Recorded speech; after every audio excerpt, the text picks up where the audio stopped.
also been learning to stay when we ask her to. So to practice this, I like to use a mat.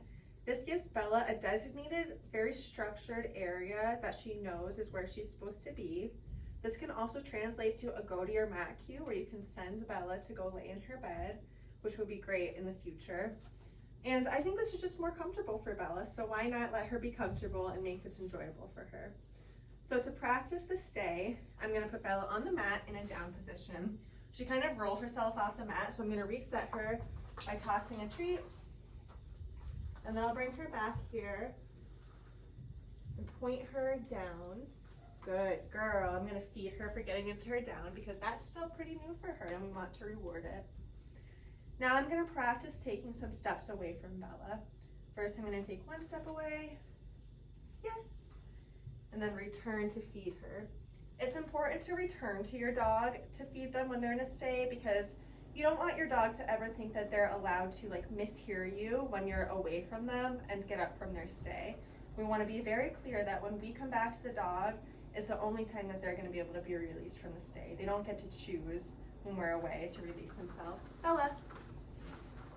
Okay, I'm going to put Bella back on her down. Turn you around. Good girl. Yes, good girl, Bella. So I took one step away, now I'm going to try 2 steps. Yes.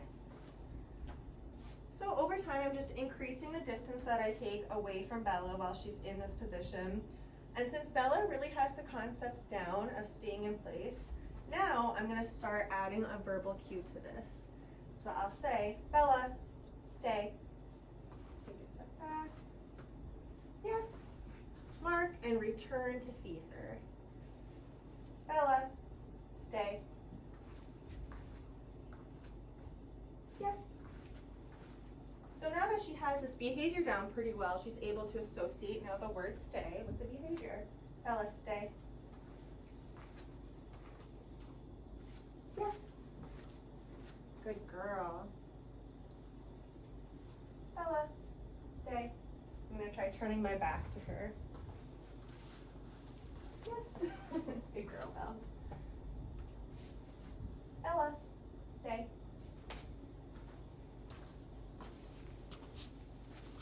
Yes, good girl. So with a stay, we really want to talk about the 3 Ds, which are distance, distraction, and duration. What I was just working on by taking steps away is distance. And so now I'm going to work on some duration. So it's important here to only work on 1 D at a time. We don't want to bombard Bella with walking 20 steps away, staying there for 5 minutes, throwing toys around, because Bella's going to fail in that situation. So we need to introduce some challenges for each of those Ds separately. All right, so now we'll work on some duration. I'm going to ask Bella to stay and wait for about 5 seconds before marking and rewarding her here. Yes, good girl. Now to release Bella from her stay, I say, okay, toss a treat for her to go get, and now I can reset her.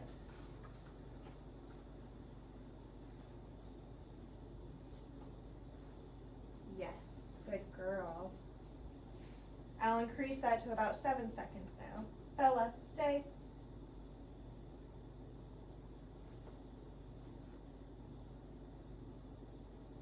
Yes, good girl. Bella, okay. Good job, Bells.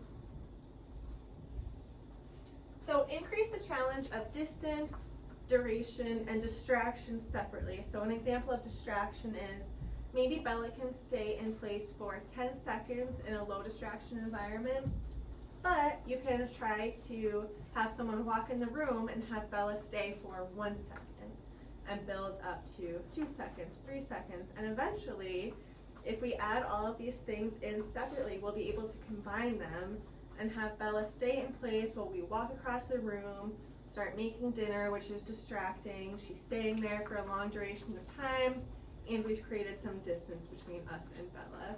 So we just have to introduce those components separately to help her succeed. Good girl, Bella.